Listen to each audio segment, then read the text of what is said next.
Hello guys, and welcome back to my channel. For whoever is new here, my name is Jacqueline. Thank you for coming, thank you for tuning in, and for the returning subscribers, thank you so much. Jacqueline gang, thank you for being here and watching my content. And the ones who haven't subscribed yet, please kindly can you just show some support. I would really appreciate it. It means a lot to me.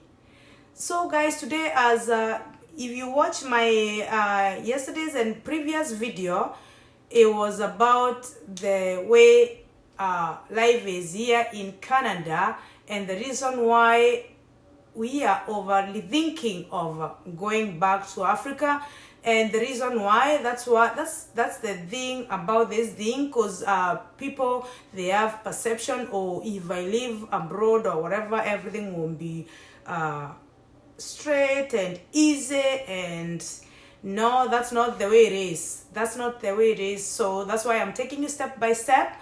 So yesterday I told you, I told you the way I came from Kenya to Canada, and the way I started my journey and everything, and my first job. So today it's about how I got my driver's license, and that was the hardest part of, until to date, that's the hardest part that I experienced getting a driver's license here in Canada. It took me, I was thinking driving it so easy, but it wasn't. But what happened? I'll take you along. So when you come to Canada, what you need to do, there is this before you get, because you need a license. Everywhere you need a license. To open a bank account, you need a license. To buy this, they need your identification. There's this SIM card number they give you, that's like your ID, but still in every other whatever you apply or anything, they need your license. Even though that license, it doesn't mean you can drive with it. You get that one through doing there's a book that you buy, you read it, and then you go to the driver's center, you do the exam, and then you attain your license, so that you have your name there and your address and your age, so that every time you go places, you don't have to show your passport if you haven't gotten the papers yet. So this is what happened with my driving. So when I arrived in Canada, I was so excited. I was like, oh my goodness, finally I'm gonna drive.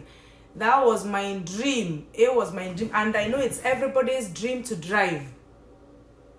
Anyway, on this topic today, I'm gonna take you about how the driving went, and another thing, I'm gonna tell you how I experienced a lot of racism, and the way we normalize racism. I think we need to do our whole segment, our whole video of how we normalize racism, and we need to stop normalizing racism. Because I experienced it even when I was driving. I experienced it every morning. I wake up, I just get out of the door, I experience it. And I'm so worried, because I'm bringing up this beautiful daughter. She is young. She don't know. She was born here. So I don't know. Sometimes when she asks things, I don't know how to explain it, because I don't want to brainwash her mind. I don't want to put that thing like we are different, or so and so is different, or anything. But I want us to, we'll focus on that, and we'll talk about how people normalize racism. Anyway, that's maybe at the end of the video. So the license part.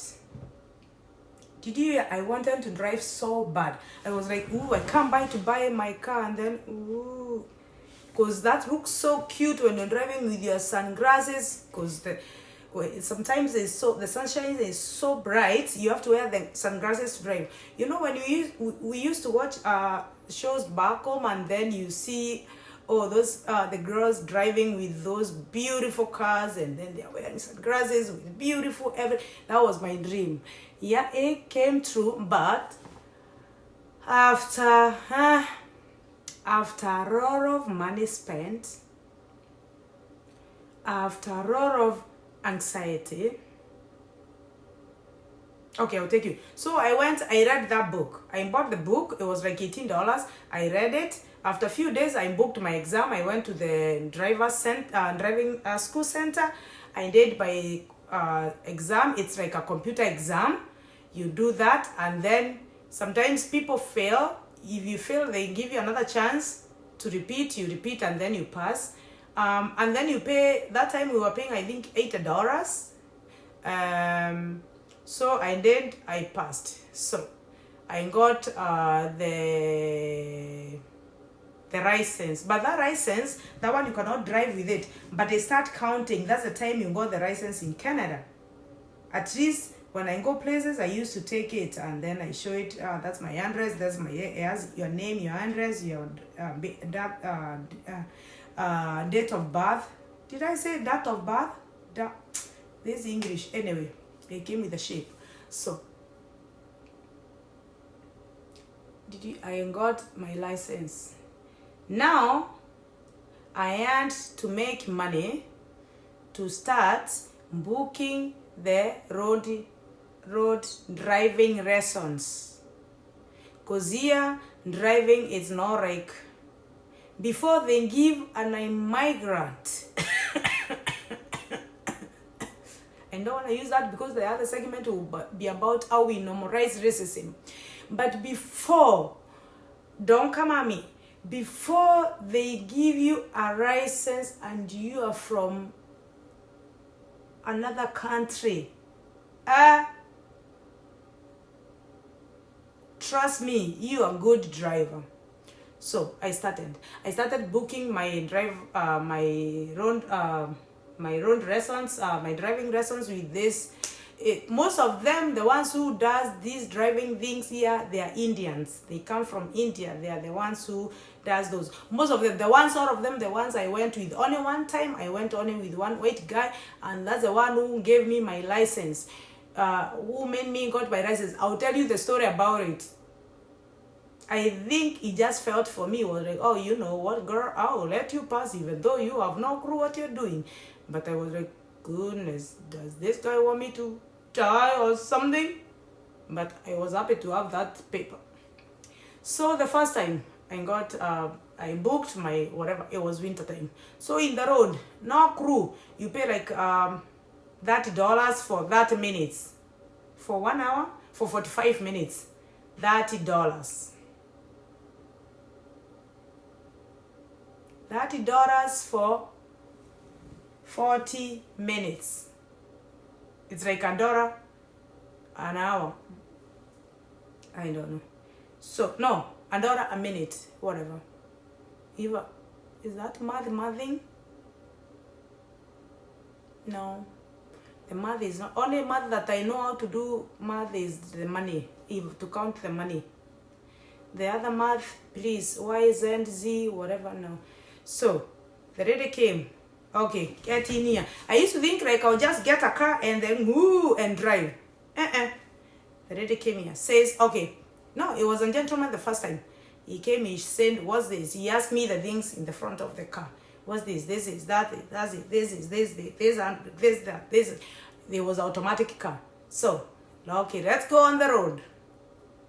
And their cars, the ones they teach to drive here, they have like the things you have on your side, on your driver's seat, they still have them on the passenger seat, like the brakes and whatever. So just in case they will break the car, not for, they don't want to die. That's what I thought. So, we drove the first time. It was a mess. It was a mess. I was driving in the middle of the road. I was driving everywhere. But the good thing, he has a thing showing that it has a poster showing that that's a new driver. She's doing the driving lesson, so she don't know what she's doing. So stay away from them if you don't want to die. So everybody stayed away. So I was on the road by myself. So I drove. And then within 30 minutes, the guy the guy started looking at the time. Yeah, we have to go home back soon. I'm like, my God, my $30 is finished. And then you say, we have to go home. the pressure started. I'm like, this $30 to get it, you have to work hard. And then it's only a few minutes, and then for him, he made the $30. And then he was like, okay, now we have to go home. Okay, that time we can go back home. So he drove me back home. I drove back home. Yeah, he is showing me what to do, but I have no clue. I'm just going with the flow. One day. So, second day. Then the same routine. I ask him, how am I doing? He's like, oh, you are still there, but nah, you have a long way to go. Jesus. So, within the first, I think, 1 month, I had used more than $1,000. I'm like, can you book the road test now? I think I'm late. He is like, no, you're not. We have to do more. Because otherwise you fail, and then even the road test is more expensive than this one. Let's just polish it properly so that you know what you're doing. Because he's like, if I let you go now, let's say by good chance you pass, you have a good instructor and then you pass, can you drive on the road by yourself? I'm like, I'll try. Maybe I can drive with the indicator so that the people run away when they see me on the road.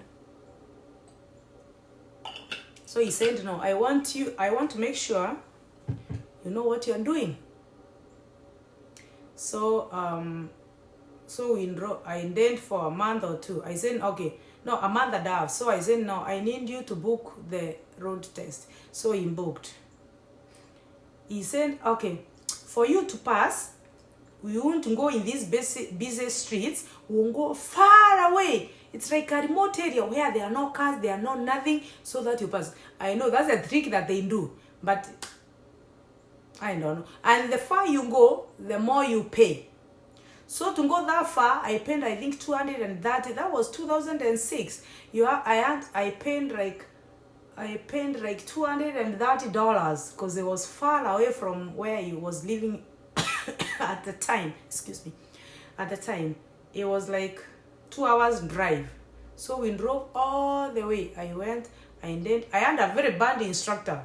He was just not into, even he didn't look, yeah. He was just mean, blank mean.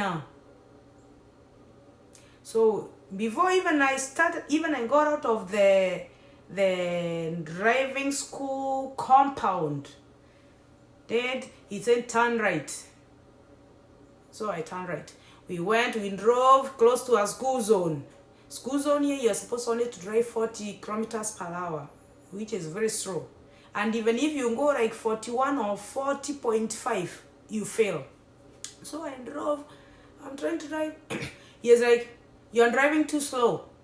You're on 39. I'm like, okay. So I went to 40, and then I went to 40 point something. He's like, you're overspeeding. This is a school zone. You'll get a ticket, or even you can go to jail. I'm like, okay. He's like, you're doing everything wrong. And then he has a book. He's writing. He's putting things. So in the book, he's putting things. And then he said, okay, let's drive back. So we drove back. When we went back, he gave me a yellow paper. Oh, Jesus. Everything was pew, fail. I'm like, oh, my $200 gone. But I didn't say anything. He said, you failed. You have to try another time. So my instructor was waiting there. He said, oh, did you? I'm like, no, this is a paper. He said, oh, you failed. And he said, oh, you did a lot of mistakes. You are spinning on the school zone. You are doing this. You are turning right instead of turning right, which is true. I was so nervous. Every time he said turn right, I go the other side. He's like, what are you doing? I'm like, I'm sorry. He's like, no, you can't be sorry on the road. You can kill people. No, you can't do that. I'm like, okay, sorry. Don't say sorry. Just drive properly. I don't want to risk my life. I'm like, my God, he is so mean. So I failed. So I went home, and then the instructor, those instructors, they are so greedy. Following money. Oh, do you want to take another lesson? I'm like, please, I need a break. I don't have money. Ugh. I need a break. I'm like, you know what? Maybe I don't want to drive. Because that thing, it had taken so much of my money and my time. I was like, this is too much. Huh?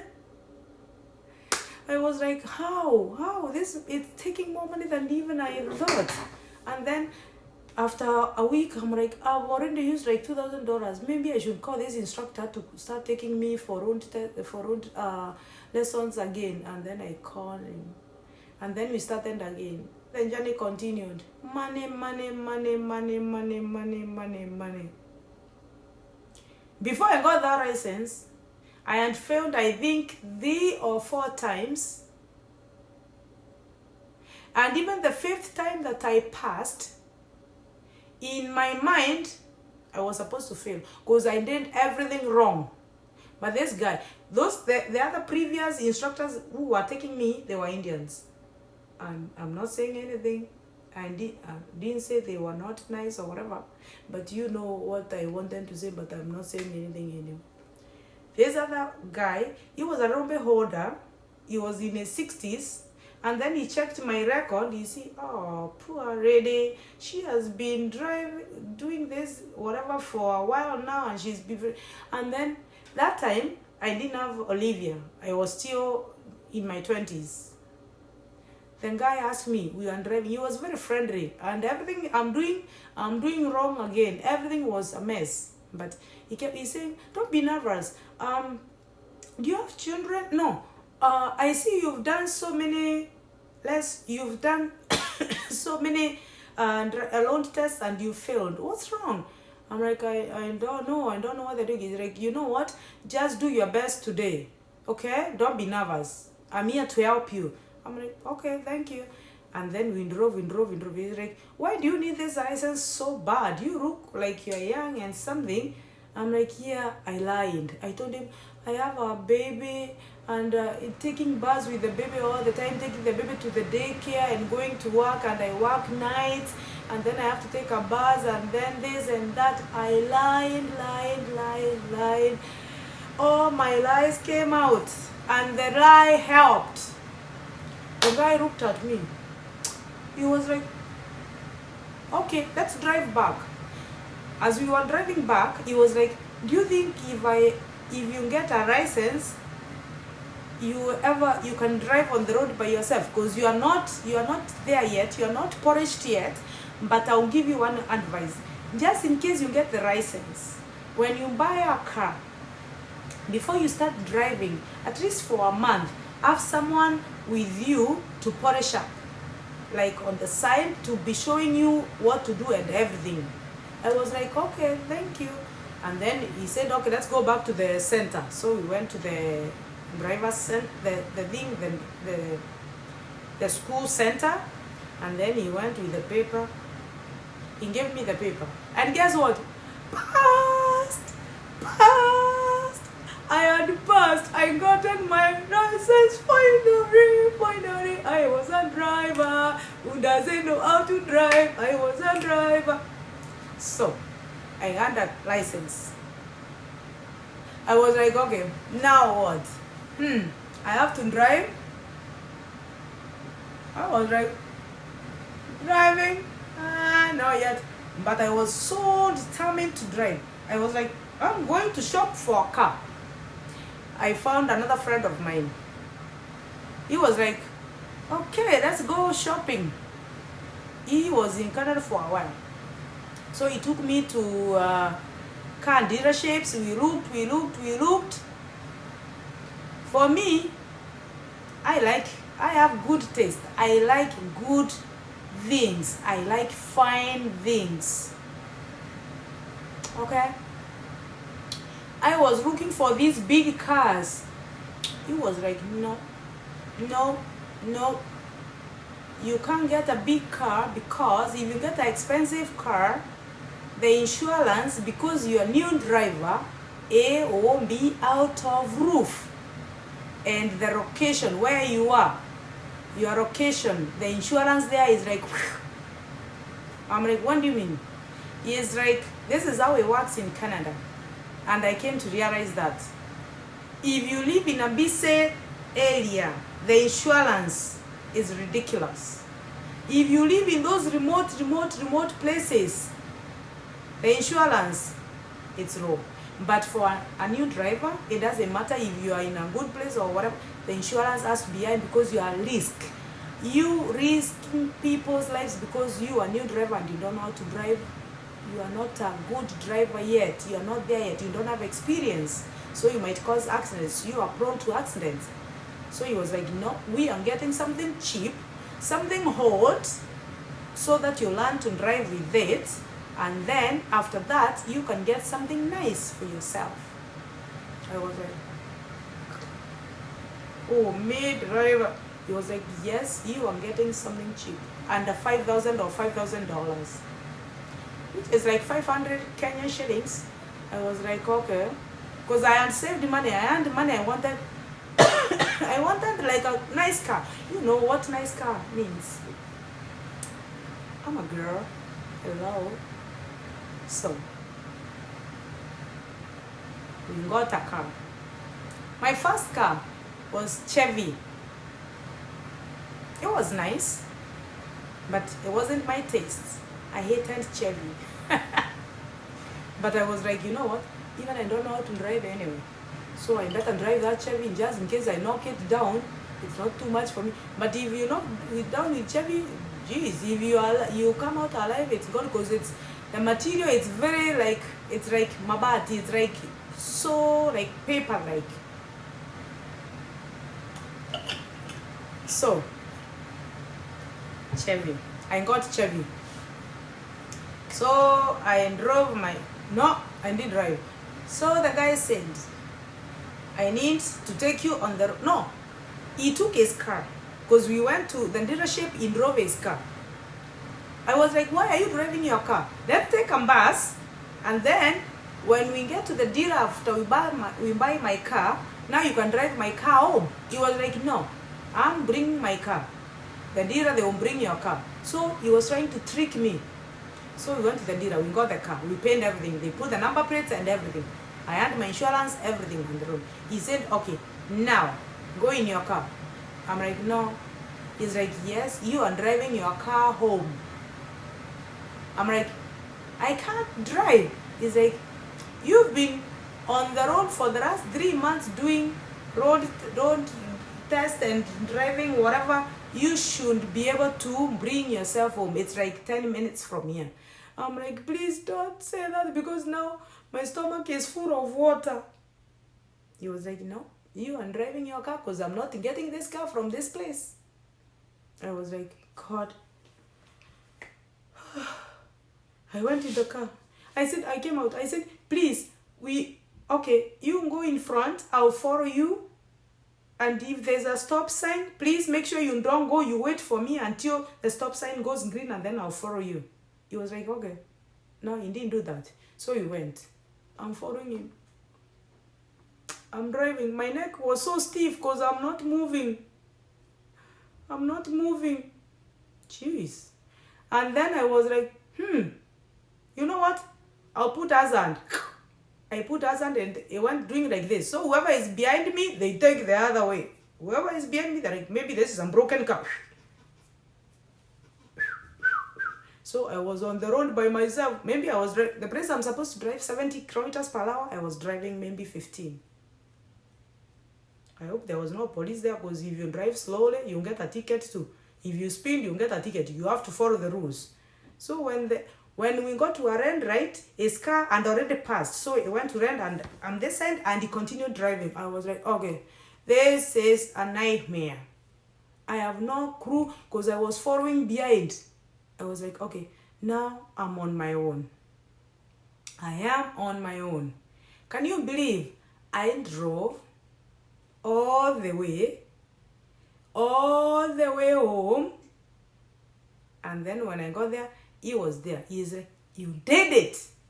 You did it. Confidence. You gained the confidence. That's how you do it. He was from Kenya. He's like, you are Kenyan. That's how we do it. You can't. You have to believe in yourself. I was like, for sure, I drove. I'm like, I drove myself. The first day I got my car, I drove myself. I was so happy of myself. So the following day, it was a day to go to work. I remember where I used to work. It was a little bit far. I was like, should I take a bus? I'm like, I have a car. But will I be able to drive by myself? Because there's a lot of turns and whatever to take and everything. But not highway. It's small roads, but I have to make a lot of turns and right turns and left turns, especially if I have to make a left turn where I have to exit somewhere. Oh, geez, I don't know how to do it. So I was like, you know what? I'll drive. My trick was I put the hazard. I drove to work. It took me forever because I drove. And for those 3 days, I think a week, I had bad neck pain. Because I was sitting like this and over here on the steering. My neck. Hey, it was so stiff because I was not moving. I was just checking the bright spot. And I gained confidence. I drove for a month, 2, 3, 4, 5, like 1 year. I said, now I am upgrading this car. I'm not driving this Chevy. I'm not driving this Chevy anymore. Now I'm a driver. But it took me like how many years to get my license? Because I used to take the road test, I failed, and then I get so mad. I'm like, I'm done. I'm not doing this again. I stay for like 5 months, and then I'm like, you know what? I have to drive. I can't survive with this snow. This snow is brutal. I can't survive. And I can't survive like telling people, oh, can we couple? Can you give me a ride? Can you take me this way? Can you take me? And then people will take advantage of you. I was like, no. And I don't want to take buses. I want to have my car and put my handbag there and my cup of water or glass of tea on the side where the cup is. And come out with my car keys and do like this. I have to show everybody I'm driving.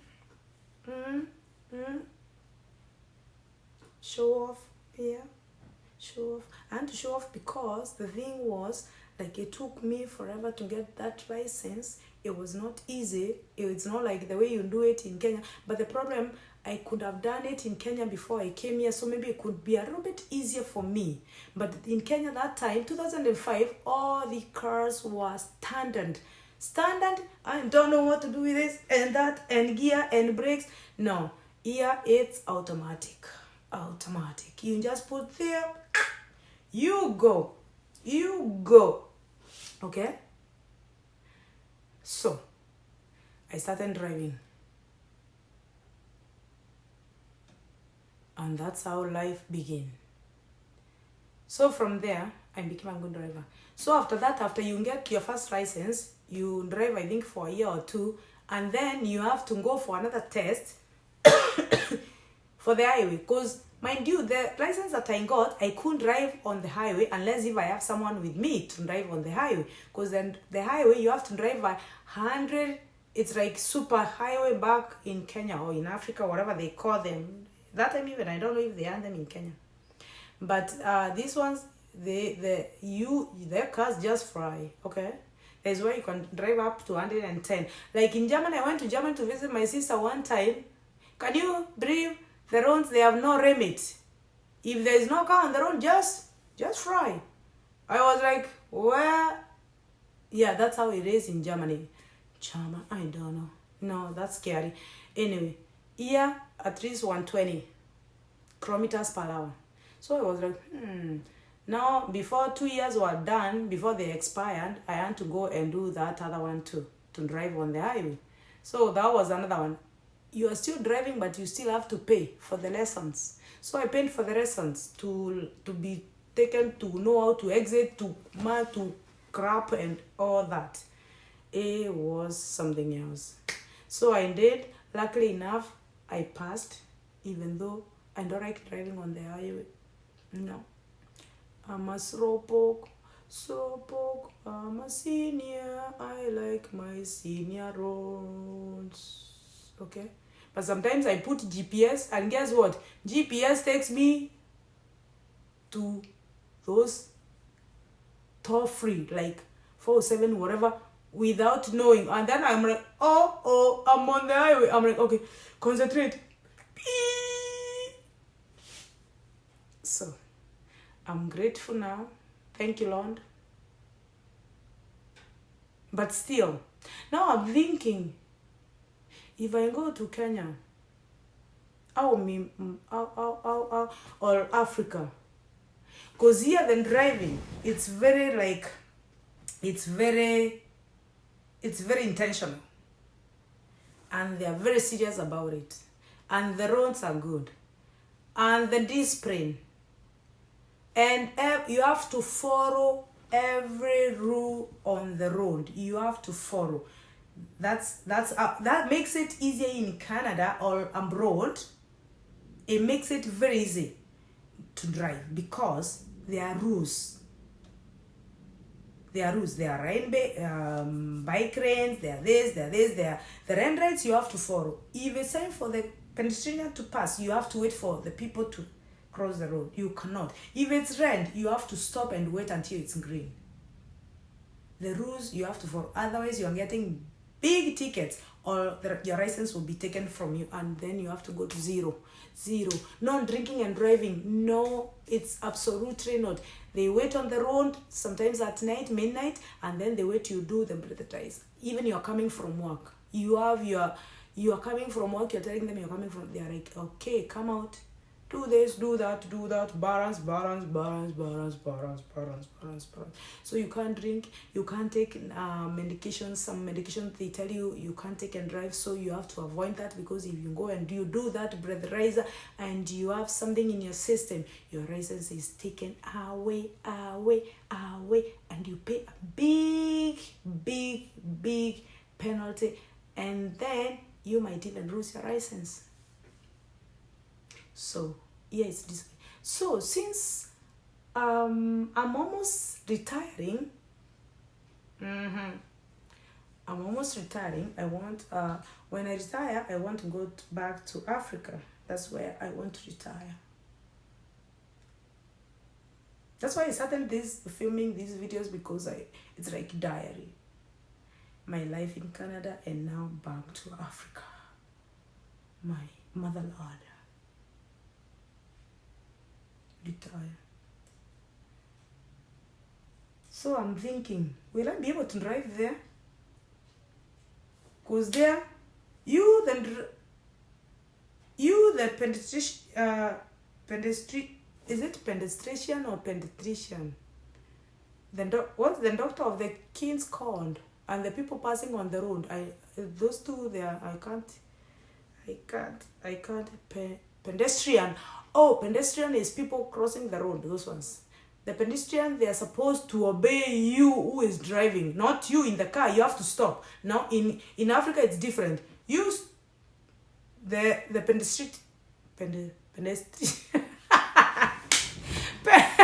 pedestrian, the pedestrian has to stop for you to go. And the donkeys, the cows on the road, the motorbikes, everything is like this. It's like this. And then you have to figure out how to. I don't know if I can drive there. I have no clue if I can manage to drive in Kenya or in any other part of Africa. But hopefully, anyway, hopefully I'll have money, and then I can hire a good driver to drive me around. So if you're a good driver, go to my comments and put your details there. DM me, put your details there, and then you might get a job. You might be my driver, my next driver in Kenya. Okay? So guys, that's what I wanted us to know today.